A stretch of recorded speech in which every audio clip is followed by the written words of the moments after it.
Hello everyone, welcome to Eklavya study point and I am Sachin. आज मैं आप सभी को क्लास 11 पॉलिटिकल साइंस से जो आपका चैप्टर है एग्जीक्यूटिव, इसके मोस्ट इंपॉर्टेंट क्वेश्चन आंसर्स करवाने वाला हूं। अगर आपकी कोई भी क्वेरी है तो आप इंस्टाग्राम पे मैसेज करके पूछ सकते हैं। और आज जो मैं आपको क्वेश्चन आंसर्स करवाऊंगा ये आपके एग्जाम में आने के बहुत ज़्यादा चांसेस हैं और इसी थीम के ऊपर बेस्ड क्वेश्चंस आएंगे। सो क्वेरी आप यहाँ पे भेज सकते हैं। और अगर आपको हमारे पीडीएफ नोट्स डाउनलोड करने हैं तो उसके लिए आप हमारे टेलीग्राम ग्रुप को ज्वाइन करें। टेलीग्राम ग्रुप को ज्वाइन करने के लिए आपको क्लास 11 ईएसपी सर्च मारना है और आप हमारे टेलीग्राम ग्रुप को ज्वाइन कर पाओगे। आगे बढ़ते हैं अब हम। तो सबसे पहले जो पहला क्वेश्चन है वो आपका है फीचर्स ऑफ प्रेसिडेंशियल सिस्टम। तो भाई देखो, आपको मैंने अभी तक ये पढ़ाया है कि हमारी जो गवर्नमेंट होती है उसके 3 ऑर्गन होते हैं, एग्जीक्यूटिव है, लेजिस्लेचर है और जुडिशरी है। तो एग्जीक्यूटिव का काम क्या होता है? देखो, लेजिस्लेचर के अंदर जो है लॉज को बनाया जाता है और एग्जीक्यूटिव का काम होता है उसके एग्जीक्यूशन के ऊपर काम करना, उसको इंप्लीमेंट करना, जिसमें हमारी गवर्नमेंट आती है खुद। ठीक है, तो अब इसमें जो एग्जीक्यूटिव होती है वो भी 2-3 टाइप की होती है। तो सबसे पहले जो प्रेसिडेंशियल सिस्टम होता है उसके फीचर्स को हम समझेंगे। जैसा कि नाम से आपको पता चल रहा है, प्रेसिडेंशियल सिस्टम में क्या होगा कि जो प्रेसिडेंट होगा वो ही हेड ऑफ स्टेट और हेड ऑफ गवर्नमेंट दोनों होगा। समझ में आ रहा है? मींस जैसे अमेरिका है तो अमेरिका में क्या है, प्रेसिडेंट का नाम चलता है, जो बाइडन है, डोनाल्ड ट्रंप, बराक ओबामा। आपने अभी तक बस प्रेसिडेंट्स का ही नाम सुना होगा क्योंकि वहां पे प्रेसिडेंट ही मेन होता है और बहुत ज्यादा पावरफुल होता है। इसकी कंट्रीज के एग्जाम्पल है यूएसए और ब्राजील। ठीक है, अब हम आगे बढ़ते हैं और आगे अब आप देखोगे तो यहां पे नेक्स्ट है features of semi presidential system.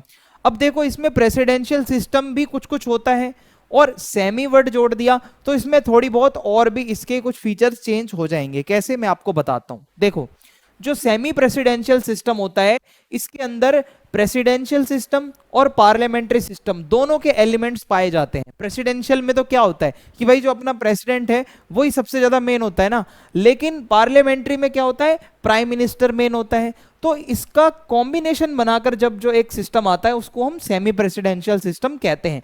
तो इसमें प्रेसिडेंट और प्राइम मिनिस्टर दोनों के पास सिग्निफिकेंट पावर होती है और जो प्रेसिडेंट होता है वो हेड ऑफ स्टेट होता है और जो प्राइम मिनिस्टर होता है वो हेड ऑफ गवर्नमेंट होता है। ये डिफरेंस याद रखना। प्रेसिडेंट जो होगा इसमें वो हेड ऑफ स्टेट होगा, देश का हेड होगा, और गवर्नमेंट का हेड पीएम होगा।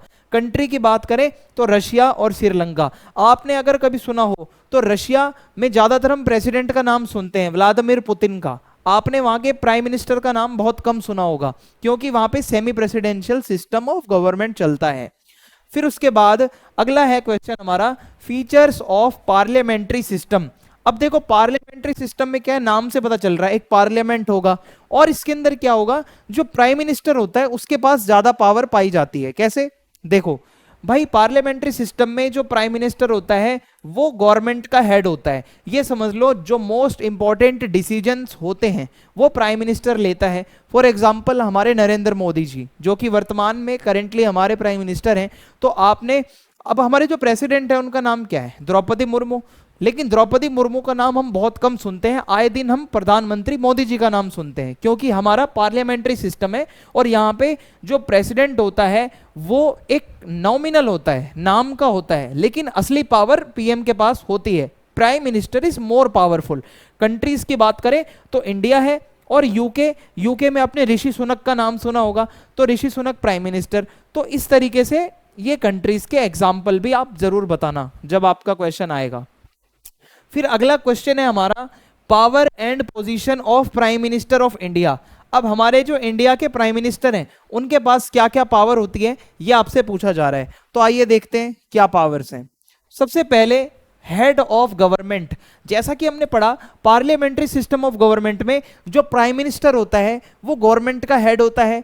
तो ये तो सबसे पहली फीचर यही हो जाएगा कि भाई गवर्नमेंट का हेड कौन होता है, इसमें प्राइम मिनिस्टर ही होता है। फिर है कैबिनेट का लीडर। कैबिनेट क्या होता है, देखो एक तो प्राइम मिनिस्टर है और उसके साथ बहुत सारे मिनिस्टर्स होंगे, उसको मिलकर एक कैबिनेट बनती है। ठीक है, एक ग्रुप बन जाता है मिनिस्टर्स का, तो उसको हम कहेंगे कैबिनेट। तो उस कैबिनेट को लीड कौन करता है, प्राइम मिनिस्टर ही लीड करता है। जितनी भी कैबिनेट की मीटिंग्स होती हैं, जो डिस्कशंस होते हैं, उसमें ज्यादातर जो इंपॉर्टेंट रोल होता है वो पीएम का ही होता है। इसके अलावा किसी भी कंट्री के, खासकर इंडिया की बात करें तो जो फॉरेन अफेयर्स होंगे, किसी देश के साथ हमें कैसे रिलेशनशिप रखने हैं, यानी कि किससे हमें भाई मतलब फ्रेंडली रिलेशंस रखने हैं, इंटरनेशनल मैटर्स पे किस देश के साथ हमें क्लोज जाना है, किसके साथ हमें ट्रीटी करनी है, तो ये सारा पीएम के ऊपर होता है। ठीक है, हर पीएम अपने टाइम पर अलग अलग रिलेशन बनाता है सभी कंट्रीज के साथ।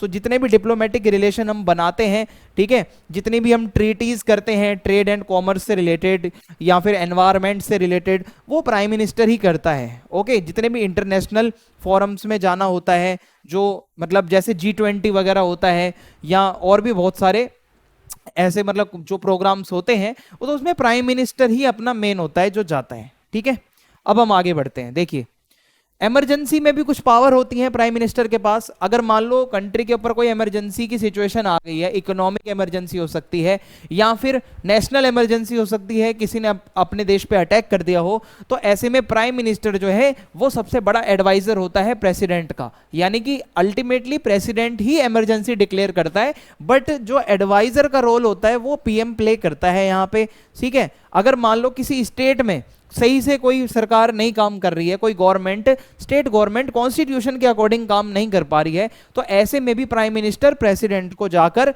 ये एडवाइस दे सकता है। ठीक है, फिर आता है लेजिस्लेटिव रोल क्या होता है। तो जो प्राइम मिनिस्टर होता है वो मेंबर होता है लोकसभा का। मेनली वो लोकसभा में बिल जो मतलब देखो लॉ बनने से पहले बिल होता है, मैंने आपको चैप्टर में पढ़ाया होगा। तो जो वो बिल होता है वो प्राइम मिनिस्टर भी पढ़ के बता सकता है, उसका इंट्रोडक्शन दे सकता है, और जो पूरी डिबेट चलती है किसी भी लॉ को बनाने के लिए, जो बिल को पास करवाने के लिए जो लोकसभा के अंदर प्रोसीडिंग्स होती हैं, जो डिबेट्स होती हैं, तो उसमें भी प्राइम मिनिस्टर पार्टिसिपेट करता है। कोऑर्डिनेशन की बात करें तो देखो प्राइम मिनिस्टर के साथ साथ अपने कंट्री में बहुत सारी मिनिस्ट्रीज होती हैं, होम मिनिस्ट्री होती है, डिफेंस मिनिस्ट्री होती है, ठीक है, और बहुत सारे अपने मिनिस्टर्स होते हैं, फाइनेंस मिनिस्टर होते हैं। सो इन सभी मिनिस्टर्स के साथ में कोऑर्डिनेशन का काम जो है वो भी अपना प्राइम मिनिस्टर का ही होता है। ठीक है, जितने भी डिपार्टमेंट्स होते हैं भाई वो सही से काम कर रहे हैं या नहीं कर रहे, जो अपनी गवर्नमेंट की पॉलिसीज हैं वो सही से इंप्लीमेंट हो रही हैं नहीं हो रही, इसके लिए प्राइम मिनिस्टर ही कोऑर्डिनेशन का काम करता है। ठीक है, फिर उसके बाद अगर मान लो देश के ऊपर कोई क्राइसिस हो गया, जैसे कोविड-19 हुआ था ना, तो हम क्या करते थे, टीवी के सामने बैठ जाते थे कि मोदी जी आकर कुछ बताएंगे क्या होने वाला है, तो हम मोदी जी पे ही आंखें क्यों गड़ाकर रखते थे, क्यों नहीं हम प्रेसिडेंट के ऊपर आंखें गड़ाते थे, क्योंकि पीएम के पास असली पावर होती है। और अगर कोई नेचुरल डिजास्टर आ गया या देश के ऊपर कोई सिक्योरिटी थ्रेट है, तो प्राइम मिनिस्टर ही उस क्राइसिस के टाइम मैनेजमेंट और डिसीजन मेकिंग से रिलेटेड काम करता है। इसके अलावा प्रेसिडेंट का सबसे बड़ा एडवाइजर कौन होता है, प्राइम मिनिस्टर ही होता है। चाहे जजेस का अपॉइंटमेंट करना हो, चाहे किसी को, भाई मान आपको एक बात और बताऊं कि सुप्रीम कोर्ट ने अगर किसी को, तो इसमें होता यही है कि एडवाइजर जो होता है, मान लो कि जजेस का अपॉइंटमेंट करना है या फिर भाई किसी को माफ करना है या कोई इंपॉर्टेंट इश्यूज हैं, तो वहां पे प्रेसिडेंट को एडवाइस जो है वो अपना प्राइम मिनिस्टर दे सकता है। ठीक है, अब हम आगे बढ़ते हैं। नेक्स्ट जो क्वेश्चन है हमारा वो है, what do you understand by permanent bureaucracy in India. देखो, एक तो होता है एग्जीक्यूटिव, जो हर 5 साल बाद हमारी गवर्नमेंट चेंज होती है, एक परमानेंट एग्जीक्यूटिव होती है जो कि कभी चेंज नहीं होती। वो क्या होता है, हमारी ब्यूरोक्रेसी होती है, जो हमारे ऑफिसर्स होते हैं, आईएएस ऑफिसर, आईपीएस ऑफिसर, तो ये भी एक तरीके से एग्जीक्यूटिव का ही तो काम करते हैं। तो ये कैसे होते हैं आइए समझते हैं। तो भाई देखो, सबसे पहले है परमानेंट एग्जीक्यूटिव यानी कि ब्यूरोक्रेसी। तो ये क्या होता है कि भाई जो हमारी जो एग्जीक्यूटिव है उसमें एक तो अपनी गवर्नमेंट आ जाती है जिसमें प्राइम मिनिस्टर हैं, बाकी के मिनिस्टर्स हैं, और इसके साथ साथ भूलिएगा मत जो हमारे ऑफिसर्स होते हैं वो भी इसी का ही पार्ट होते हैं। जो आईएएस आईपीएस ऑफिसर्स होते हैं वो भी, उनका काम भी यही होता है। तो अपनी जो इंडियन ब्यूरोक्रेसी है, ठीक है, उसमें क्या आता है, ऑल इंडिया सर्विसेज आती है और स्टेट सर्विसेज आती हैं। देखो ऑल इंडिया सर्विसेज में क्या होता है, जो ऑफिसर्स होते हैं उनको पूरे इंडिया में कहीं भी सर्विस मिल सकती है, कहीं भी उनको भेजा जा सकता है। जैसे फॉर एग्जांपल कोई आईएएस ऑफिसर बना है तो उसको पूरे इंडिया में कहीं पर भी भेजा जा सकता है। लेकिन जो स्टेट सर्विसेज होती हैं, जैसे यूपी पीसीएस हो गया, ठीक है, या जो पीसीएस वाला जो एग्जाम अगर आपने सुना है, जो कि स्टेट लेवल के ऑफिसर्स होते हैं, वो उसी पर्टिकुलर स्टेट में रहकर काम करते हैं, सर्व करते हैं। ठीक है, तो ये इस तरीके से होता है।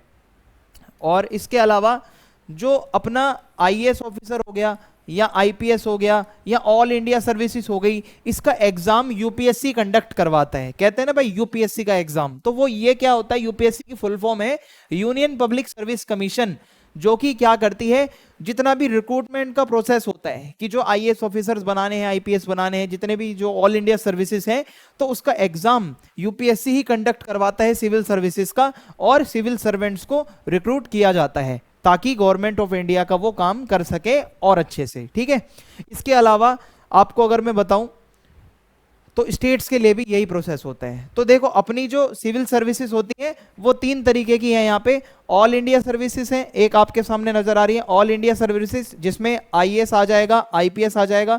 फिर आता है सेंट्रल सर्विसेज, जिसमें आईएफएस आ जाएगा यानी कि इंडियन फॉरेन सर्विस और इंडियन कस्टम सर्विस। और स्टेट के अंदर आता है आपके स्टेट लेवल के जो ऑफिसर्स होते हैं। तो ये इसका क्लासिफिकेशन हो गया। आई होप आपको यहाँ तक समझ में आ गया होगा।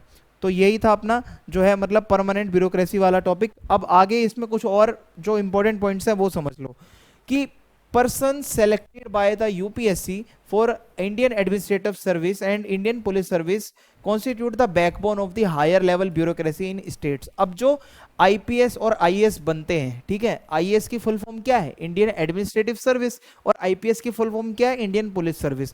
तो जो भी सेलेक्ट होते हैं वो एक तरीके से बैकबोन का काम करते हैं उस पर्टिकुलर स्टेट में जहां पे भी वो जाते हैं। ठीक है, जिधर भी उनकी पोस्टिंग होती है उस स्टेट को सुधारने का काम होता है इनका। जैसे कि मान लो एक जो डिस्ट्रिक्ट का कलेक्टर होता है वो बहुत इंपॉर्टेंट ऑफिसर होता है गवर्नमेंट का उस डिस्ट्रिक्ट लेवल पर। आप अगर किसी भी डिस्ट्रिक्ट में जाओगे तो उस डिस्ट्रिक्ट का कोई ना कोई एक कलेक्टर होगा जो कि वहां का सबसे बड़ा ऑफिसर होगा। और देखो डिस्ट्रिक्ट का अगर कलेक्टर अच्छा है तो आगे चल के जितने भी डिस्ट्रिक्ट हैं वो सभी के कलेक्टर अच्छे होंगे, तो एक स्टेट अच्छा बनेगा, स्टेट अच्छा बनेगा तो देश अच्छा बनेगा। तो यही पूरा फंडा होता है कि जो एक कलेक्टर होता है वो एक आईएएस ऑफिसर ही तो होता है जो कि कलेक्टर बनता है। ठीक है, तो इतना आप याद रख लीजिएगा। तो अगर आप ये क्वेश्चंस करके जा रहे हो तो आप एग्जाम में जरूर अच्छा स्कोर कर सकते हो। चैनल को सब्सक्राइब करें, वीडियो को लाइक करें, अपने दोस्तों के साथ वीडियो को शेयर करें और फीडबैक लिखना ना भूलें। जय हिंद, जय भारत।